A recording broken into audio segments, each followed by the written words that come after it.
사상가의 의무, 어떤 결론이 도출될 것인지를 생각하지 않고 자신의 지성이 이끄는 길을 끝까지 따라가는 것이 사상가의 첫 번째 의무라는 것을 인정하지 않는 사람은 위대한 사상가가 될 수 없다. 진리와 관련해서 인류가 점점 더 발전할 수 있게 해주는 사람들은 독자적으로 사고하지 않고 이미 옳다는 것이 증명된 의견들을 쫓아가기 때문에 오류를 범하지 않는 사람들이 아니라 적절한 연구와 준비를 갖춘 후에 스스로 사고에 나가다가 많은 시행착오와 오류들을 범하는 사람들이다. 위대한 사상가들을 배출하는 것이 사상의 자유가 필요한 유일하거나 주된 목적이 아니다. 도리어 그런 목적 못지않게 평범한 사람들이 자신의 정신적인 수준을 가능한 한 최고로 발전시키기 위해서도 사상의 자유가 필요할 뿐 아니라 심지어 훨씬 더 필수 불가결하다. 왜냐하면 정신적인 예속 상태가 일반화된 곳에서도 개별적으로 몇몇 위대한 사상가들이 배출되어 왔고 이것은 앞으로도 마찬가지일 것이지만 그런 곳에서는 평범한 사람들의 지적 활동은 결코 활발하게 이루어지지 못했고 그것은 앞으로도 마찬가지일 것이기 때문이다. 역사 속에서 평범한 사람들의 지적 활동이 잠시 활발하게 이루어진 시기들은 이단적인 사고를 하는 것에 대한 두려움이 한동안 중단되었던 시기들이었다. 한 사회가 옳다고 존재하는 대원칙에 대해 이의를 제기할 수 없다는 암묵적인 사회적 합의가 존재하고 인간에게 가장 중요한 문제들에 대해 토론하는 것이 봉쇄되어 있는 곳에서는 인류 역사에서 찬란하게 빛났던 몇몇 시기들에서 나타났던 사회 전반에 걸친 고도로 활발한 정신활동을 찾아볼 수 있는 가능성은 전무하다. 인류에게 중요하고 큰 문제들에 대한 논쟁이 요원의 불길처럼 거대하게 활활 타오를 때에만 인간의 지성은 그 토대로부터 뒤흔들리게 되고 그 충격은 지극히 평범한 지성을 지닌 사람들에게서조차 가해져서 그들의 지성이 고양되어 그들도 생각하는 인간으로서의 존엄을 일정 정도 되찾을 수 있다. 그런 예들 중 하나는 종교개혁 직후의 시기에 유럽의 상황이었고 또 다른 예는 유럽 대륙과 좀 더 개화된 계층에 한정된 그 시기는 하지만 18세기 후반의 사상운동이었다. 세 번째 예로는 훨씬 짧은 기간 동안 지속된 것이기는 하지만 게테와 피히테를 중심으로 독일의 지성이 용광로처럼 들끓는 시기를 들을 수 있다. 이 시기들은 각각의 시기 동안에 개진되고 발전된 의견들과 사상들은 서로 아주 달랐지만 사상을 통제하던 권력의 멍해가 각각의 시기 동안에는 사라지고 존재하지 않았다는 점에서 서로 동일했다. 각각의 시기 동안에 오랫동안 사회와 개개인들을 통제했던 사상적인 독재 체제가 와해되었고 새로운 체제는 아직 출현하지 않았다. 이세 시기 동안에 활발하게 생성되었던 충격파가 오늘의 유럽을 탄생시켰다. 지금 우리 사회에서 볼 수 있는 인간 지성이나 제도들에게서 일어난 모든 발전은 이 시기들 중 어느 한 시기에 일어났다. 우리 사회는 이미 꽤 오래전부터 이 세 시기에 생겨난 모든 충격파의 효과가 이제 거의 소진되었다는 것을 보여준다. 따라서 우리에게 다시 한번 정신적 자유가 획기적으로 보장될 때까지는 우리는 새로운 활력을 기대할 수 없다. 이 억압받는 의견이 오류일 경우, 이제 우리의 논증의 두 번째 단계로 넘어가서 한 사회에서 일반적으로 인정되고 있는 그 어떤 의견도 잘못된 것일 수 있다는 전제를 버리고 그 모든 의견들이 옳다고 가정하고서 그런 가정 아래에서 그 의견들이 옳고 그른지를 자유롭게 공개적으로 토론하는 것이 봉쇄되어 있는 경우에 어떤 일이 벌어질 것인지를 검토해 보자. 자신의 의견이 옳다는 것을 절대로 의심하지 않기 때문에 자신의 의견이 틀릴 가능성이 있다는 것은 결코 받아들여지려 하지 않는 사람은 그 의견이 아무리 옳다고 할지라도 그 의견의 옳고 그름에 대한 전면적이고 자유로우며 무제한한 토론이 허용되지 않으면 그 의견은 살아있는 진리가 아니라 단지 죽은 독단적 의견으로 취급될 뿐이라는 것을 똑똑히 알아야 한다. 다행스럽게도 이전처럼 그렇게 아주 많은 수는 아니지만 자신이 옳다고 생각하는 어떤 의견이 있고 그런 생각에 그 어떤 의심도 없다면 그 의견이 왜 옳은 것인지 그 근거들을 전혀 알지 못해도 아무 상관이 없다고 생각하고 다른 사람들로부터 그 의견에 대한 지극히 피상적인 반론이 제기되는 경우에도 그 반론을 제대로 반론하지 못하는 사람들이 지금도 여전히 있다.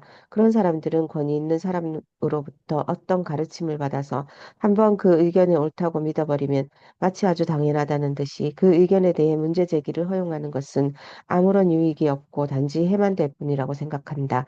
그들은 자신의 영향력이 통하는 곳에서는 다른 사람들이 아무리 현명하고 사력 있게 그 의견이 틀렸음을 설득해도 거의 받아들이려 하지 않는다. 하지만 그들이 그 의견에 그토록 집착하는 것도 어느 순간에 갑자기 어이없이 무너질 수 있다.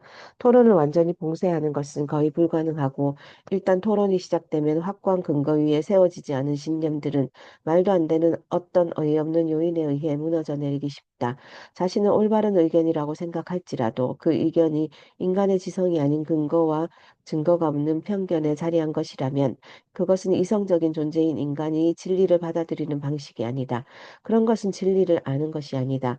그런 식으로 받아들인 진리는 진리처럼 보이게 하는 그럴듯한 말로 포장된 위신일 뿐이다. 인간의 지성과 판단력을 개발하는 것이 마땅하다면 다른 무엇보다도 인류에게 가장 중요한 문제들에 대한 어떤 판단을 내리고 어떤 의견을 가져야 할지를 결정하는데 그러한 능력들을 사용하는 것이 당연하지 않겠는가?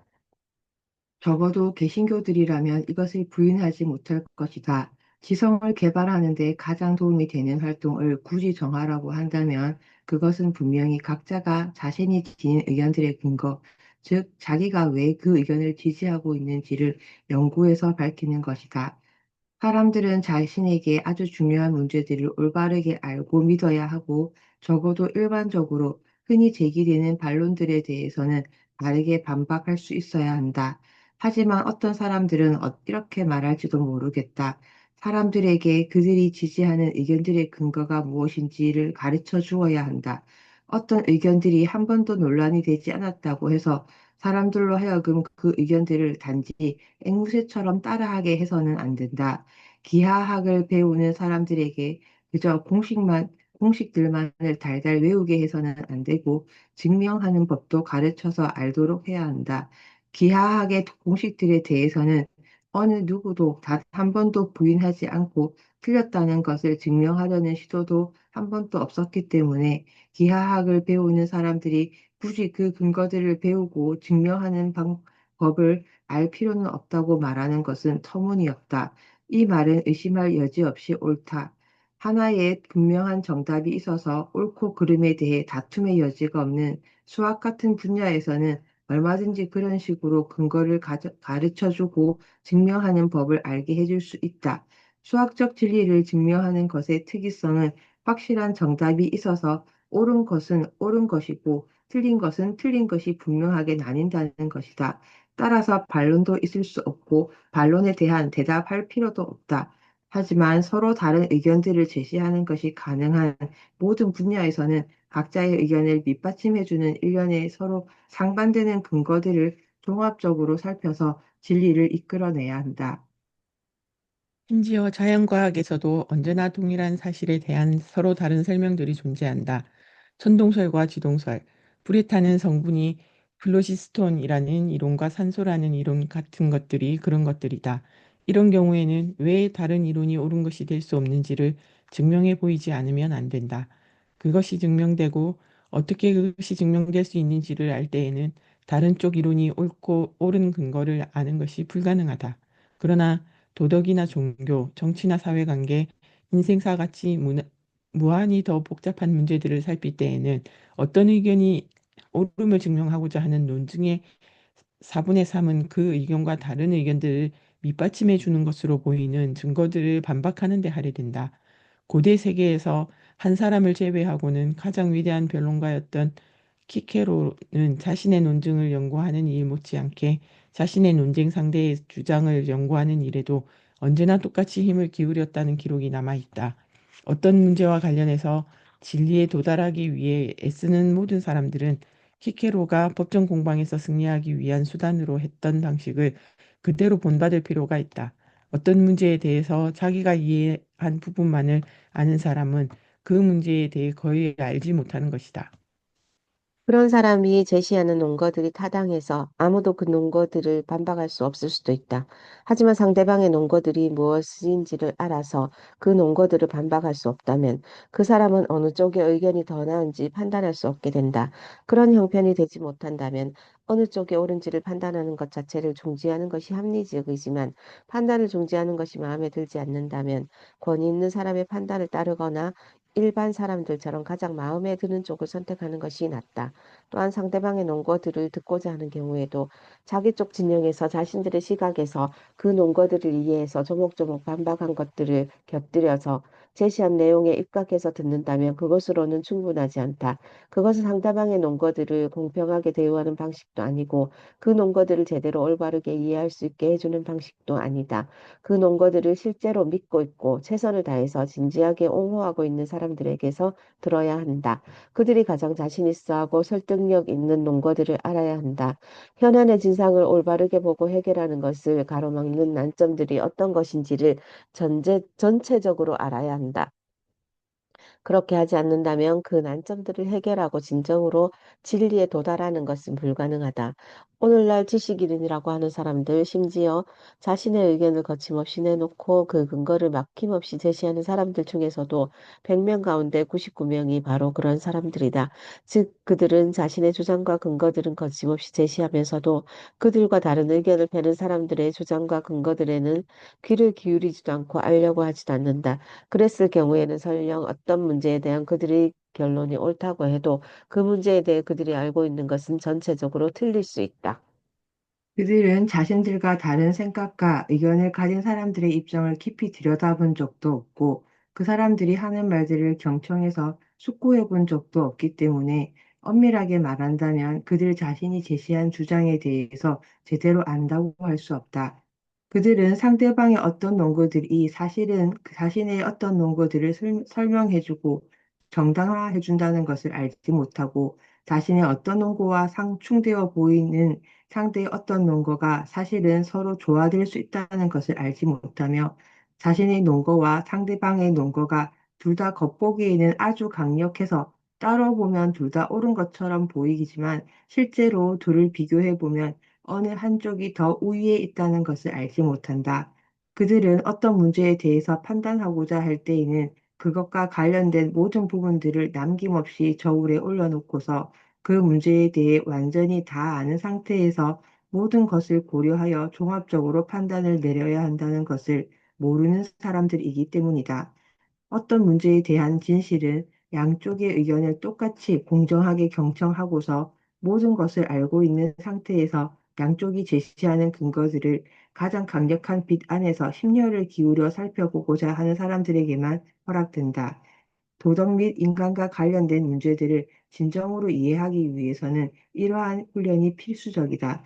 따라서 온갖 중요한 진리들에 대해 반대하는 자들이 존재하지 않는 경우에는 반드시 그런 반대자들을 호구로라도 만들어내어서 그들로 하여금 악마의 생각을 기가 막히게 잘 대변할 수 있는 사람들이 제시할 법한 가장 강력한 논거들을 들어서 그 진리들을 반박하게 해야 한다. 자유로운 토론에 대한 반대.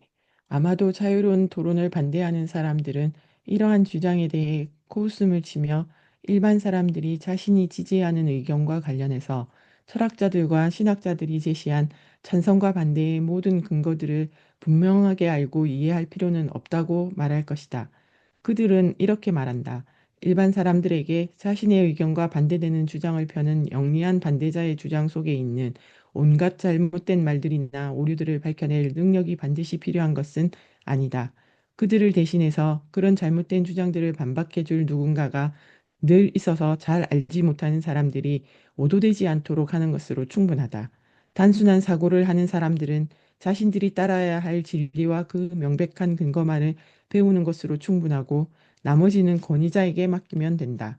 그런 사람들은 자신이 지지하는 진리와 관련해서 제기될 수 있는 온갖 난해한 반론들을 스스로 해결할 수 있는 지식이나 능력이 자기에게는 없다는 것을 알고 있지만 그런 것들은 그런 일에 전문적으로 훈련을 받은 사람들이 지금까지 해결해 왔고 앞으로도 해결해 줄 것이라고 믿고 안심할 수 있다. 설령 어떤 진리를 받아들일 때에는 그 진리와 관련된 근거들을 최대한 전부 알아야 하는 것이 아니라 최소한의 근거를 아는 것만으로 충분하다는 주장을 그대로 받아들인다 해도 자유로운 토론이 있어야 한다는 주장의 근거는 전혀 약화되지 않는다.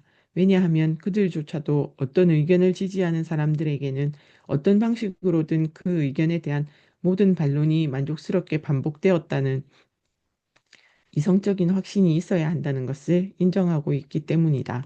모든 반론을 반박하기 위해서는 먼저 모든 반박이 제시될 수 있는 자유로운 토론이 있어야 하고 또한 만족스럽게 반박되었음을 확인하기 위해서는 반대자들이 스스로 만족하는지 만족하지 않는지를 밝힐 수 있는 모든 기회가 주어져야 한다. 일반 사람들은 아니라고 할지라도 적어도 그러한 반론들을 듣고 반박해야 할 소임을 맡고 있는 철학자들과 신학자들은 반대자들이 제시하는 가장 정교한 형태의 모든 반론을 알지 않으면 안 된다. 그리고 그것은 반대자들이 그 어떤 방해도 받지 않는 가운데 한치의 거리낌도 없이 허심탄회하게 자신들이 제시할 반론들을 자유롭게 말할 수 있는 환경이 조성된 경우에만 이루어질 수 있다. 가톨릭 교회는 이 골치 아픈 문제점을 해결하기 위한 나름대로의 방법을 고안해냈다. 그것은 가톨릭 신자들을 크게 두 부류로 분류해서 한쪽 부류의 사람들에게는 이성적인 확신에 의거해서 교리를 받아들이는 것을 허용하고 다른 쪽 부류의 사람에게는 오직 믿음에 의거해서 교리를 받아들이는 것만 허용하는 것이다. 물론 어느 쪽도 어떤 교리를 받아들이고 어떤 교리들을 부정할 것인지를 선택할 수 없다. 그러나 첫 번째 부류에 속하는 성직자들은 적어도 충분히 신뢰해도 좋은 신자들로 여겨지기 때문에 그들에게는 반대자들의 주장과 그 근거들을 잘 알고 반박하기 위한 목적으로 금소로 지정된 이단들의 책을 읽는 것이 허용된다. 반면에 평신도들은 특별한 허가 없이는 금서들을 읽는 것이 허용되지 않는다. 가톨릭 교회의 이러한 조치는 한편으로는 반대자의 주장을 아는 것이 가르치는 자들에게는 유익하다는 것을 인정하면서도 다른 한편으로는 가르침을 받는 사람에게는 그 유익성을 부정하는 것이다. 이것은 엘리트 계층이 일반 대중보다 더 많은 정신 문화를 누릴 수 있게 해줄 수 있을 뿐 아니라 사실은 거기에서 더 나아가 정신적인 자유를 더 많이 누릴 수 있게 해주는 것이다. 카톨릭 교회는 이러한 장치를 통해서 자신이 바란 그런 종류의 정신적 우월성을 달성하는 데 성공했다. 왜냐하면 한쪽으로는 자유가 없는 문화를 통해서 폭넓고 자유로운 지성이 등장하는 것을 막고, 그럼에도 불구하고 다른 한쪽으로는 자신의 신앙과 교리를 이성에 입각해서 치밀하게 옹호하고 그 반대자들을 반박할 수 있는 지성을 만들어낼 수 있었기 때문이다. 하지만 개신교를 받아들인 나라들에서는 그런 장치를 도입할 수 있는 기회가 원천적으로 봉쇄된다. 개신교는 적어도 이론상으로는 신앙을 책임할 신앙을 선택할 책임이 개개인에게 주어져 있어서 그 문제를 가르치는 자들에게 떠넘길 수 없다고 말하기 때문이다. 게다가 오늘날의 세계에서는 오직 배운 사람들만이 특정한 책이나 글들을 읽게 하고 배우지 못한 사람들에게는 그렇게 하는 것을 금지하는 것이 현실적으로 불가능하다. 사람들을 가르치는 책무를 맡은 이들이 자신들이 알아야 할 모든 것을 알기 위해서는 아무런 제약 없이 무엇이든 다 자유롭게 쓰고 침판할 수 있어야 한다. 토론이 허용되지 않을 때 나타나는 문제. 만일 사람들이 일반적으로 진리라고 인정하고 있는 의견들이 진정으로 바른 것인 경우에 자유로운 토론이 허용되지 않을 때 나타나는 폐해가 단지 사람들이 그 의견의 근거를 알지 못하는 것에 국한되는 것이라면, 그 의견들의 가치와 그 의견들이 사람들의 인격과 성품에 미치는 영향력에는 아무런 해가 되지 않기 때문에 지성이라는 측면에서만 해가 될 뿐이고 도덕이라는 측면에서는 해가 되지 않는다고 말할 수 있을 것이다. 하지만 사실은 전혀 그렇지가 않다. 자유로운 토론이 허용되지 않을 때에는 사람들은 그 의견들의 근거만을 알지 못하는 데서 그치지 않고 그 의견들의 의미 자체를 알지 못하게 되는 경우가 허다하기 때문이다. 사람들은 어떤 의견을 표현하는 데 사용된 말들의 껍데기만을 알 뿐, 그 말들 속에 표현된 알맹이인 진리를 알지 못하기도 하고, 그 말들을 통해서 원래 전달하고자 했던 진리의 일부만을 알게 되기도 한다. 즉, 그 의견은 사람들 속에서 생생한 진리의 실체를 만들어내어서 살아있는 신념으로 정착하지 못하고 사람들은 그저 그 의견을 기계적으로 암기해서 입으로 반복할 뿐이다. 그는 그 의견이 사람들에게 남긴 것이 있다고 할지라도 그것은 껍데기에 불과하고 그 껍데기 속에 들어있는 진정한 알맹이는 그들 속에 남아있지 않게 된다. 인류 역사 속에서 이런 일은 무수히 벌어졌기 때문에 우리는 그런 사례들을 정말 진지하게 연구하고 곱씹어 볼 필요가 있다. 거의 모든 윤리적인 가르침들과 종교적인 신조들이 그런 일을 겪는다. 모든 교설들은 그것들을 창시한 사람들과 그 창시자들을 따르던 직계 제자들에게는 의미와 협력으로 가득하다. 활력으로 가득하다. 다른 교설들보다 우위에 서기 위한 싸움이 계속되는 동안에는 그 교설의 의미는 조금도 줄어들지 않고 그 지지자들에게 한층 더 생생하게 인식된다. 그러다가 마침내 그 특정한 교설이 다른 것들과 우위를 다투는 싸움에서 이겨서 지배적인 것으로 자리를 잡기도 하고 또는 발전을 멈추고서 지금까지 확보한 사람들만을 자신의 지지자로 소유한 채 그 이상으로 확산되지 못하게 되기도 한다. 어느 쪽으로 결말이 나든 그런 상태가 되면 그 교실을 둘러싼 논쟁은 수그러들고 점차 사라져간다.